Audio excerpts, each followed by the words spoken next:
So I'm here with Rachel Pratt, who was one of the students at Derby College in 2020, and unfortunately because of the pandemic we couldn't build a garden at Gardeners World Live, but Rachel designed a fantastic garden called Metamorphosis,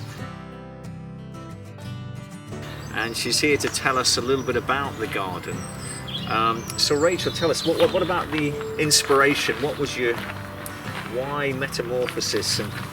Well, when we were approached by the MS Society at Derby College, the big thing that they wanted was this really inspirational garden that was going to be inclusive, that was going to mark the change of their development from the MS Society to the Neurological Centre. That's right, the Lillian Prime MS Centre, that's right. Yeah. So with that in mind, the whole idea of change was obviously prominent in what I was thinking, and when I was just searching the internet for inspiration on change, I came across this quote, and it was, "If nothing ever changed, there'd be no butterflies."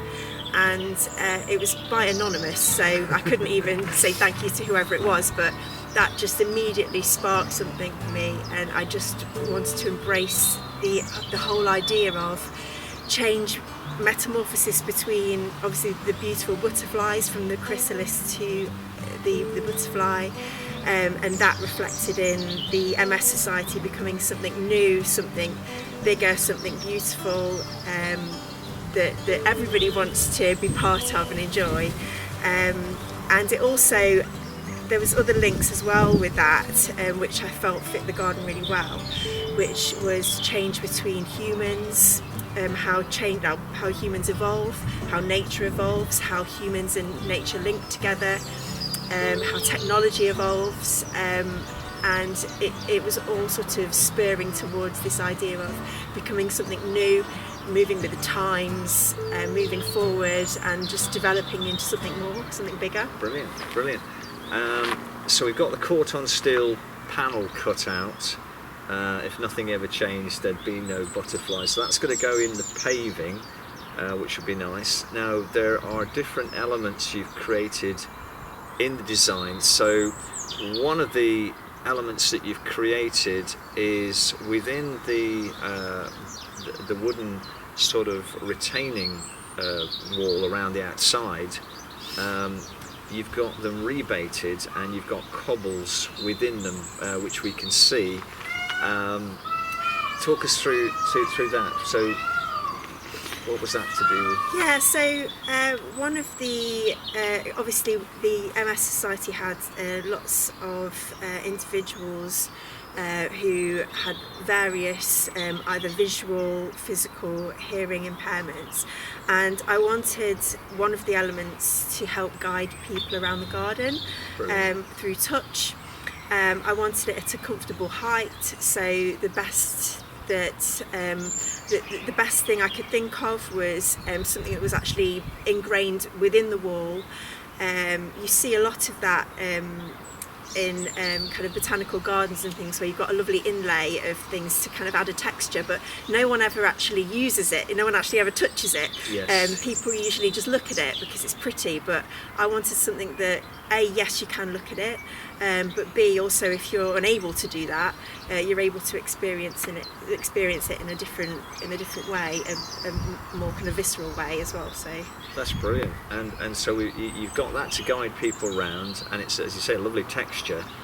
You've got this sort of stylet or proboscis which kind of curves round, which is quite interesting. Yeah.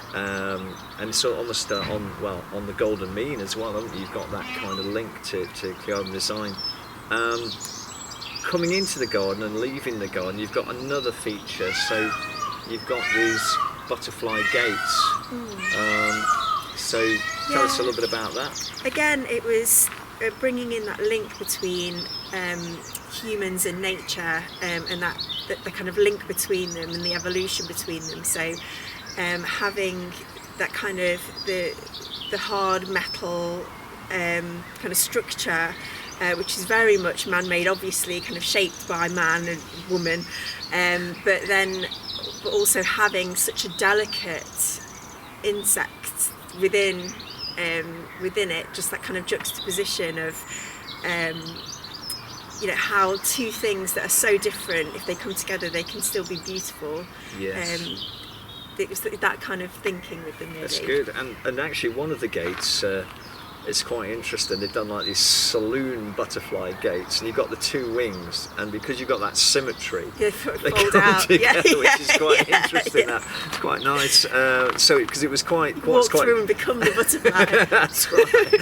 So because you give it to the students. I just said to the students, we've got to make some butterfly gates. There were two groups, and we got two totally different kind of interpretations. So it was really interesting to see how the students sort of created it.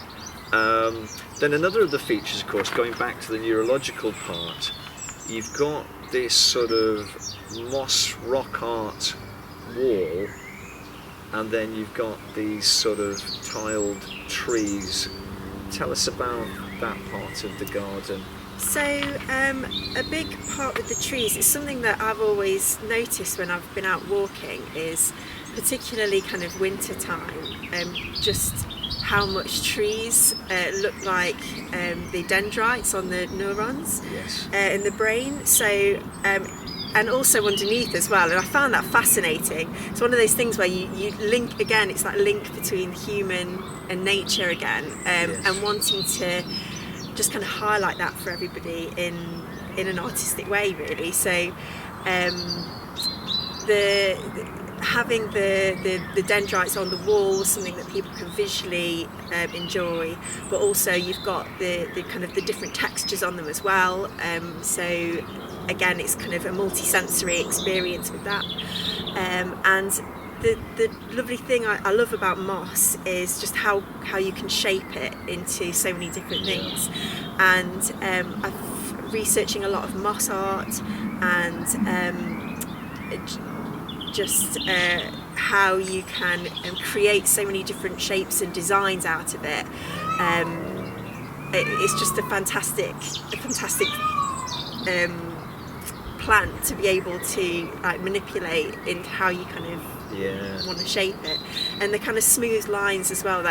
It's that whole idea of, again, the butterfly proboscis, the kind of movement of moving through the garden, that kind of spiral and the soft shapes is all kind of designed to not only represent the butterfly but also help people feel safe and calm in the garden. Yes. I mean, if you go to Japan and you see those moss gardens that they have, the kind of calming effect that it has on people, that kind of smoothness and the softness is really comforting. Yes. And that's something that, particularly with people who may have autism or who are on the spectrum, who just want to be in a calm space, to reflect and just listen to the sounds and just enjoy a kind of multi-sensory experience. I loved the idea of the moss really rocks good. and the garden in that way. So. That's brilliant, yeah.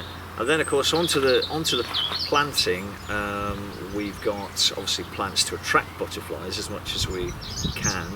And as you go in on the right, we've got sort of a kind of a silver, purple, verbena purple popping through on the right. And then we've got obviously the rock moss and that kind of thing. We've got a few ferns in the gabions.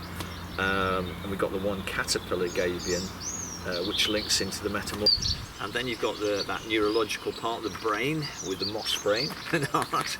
And then we go round the side of the garden where we've got the bronze dendrites and quite a lot of we've got the Carex Prairie de Faux, Testacea Prairie de Faux, which is a beautiful bronze colour, and lots of sort of yellows and oranges and browns. We've got Diabolo and Catinus Grace, and then it flows to the water feature where there's lots of marginal sort of aquatics, nice Acer Pennsylvanicum, and then it goes into sort of a grassy area. So talk us through a little bit about the sort of planting side of it. Yeah, Yeah, so a big part of the plantings, obviously, to attract butterflies for the visitors to enjoy, but also I wanted it to be a multi-sensory experience. So I did a lot of research into sensory gardens and plants that are, interesting to touch, different textures. So like the fuzzy plants like the stachys and the alliums, obviously, which have got this lovely globe shape, which like anybody just looks at them and thinks that's a beautiful brain shape. So it's a good kind of link again between the human and nature and how it evolves and develops together. The aspleniums, all beautiful, different textures. So anybody who is unable to actually visually experience can experience the plants in a more visceral way, Yes. the touching and the smelling. So that was sort of a key area with the planting. And obviously the kind of the more grassier plants that you were talking about, it's a lovely habitat for the butterflies, and also if you can't see that, you can hear them rustling in the wind, so it's got again another lovely multi-sensory aspect to it. So That's good, and we're still trying to find the centre plant, because originally we were going to have a lilac, but with it being quite warm this year, I know lilacs, a lot of them flower in sort of May, but they seem to have all gone through in May. So for June it's going to be interesting to find that centre plant. So we're going to be on the lookout for that. So that's going to be an interesting one. So well, it was great talking to Rachel, and so it's finally coming to fruition. Sort of, well, it'll be about two years after you kind of, at least 2 years since you've designed it.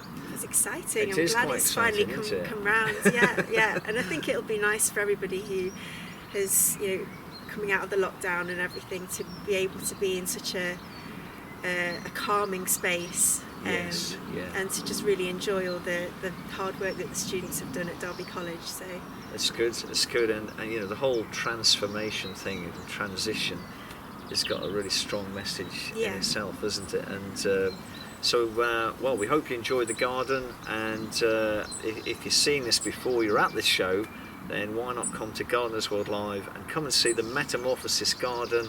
So that's Derby College.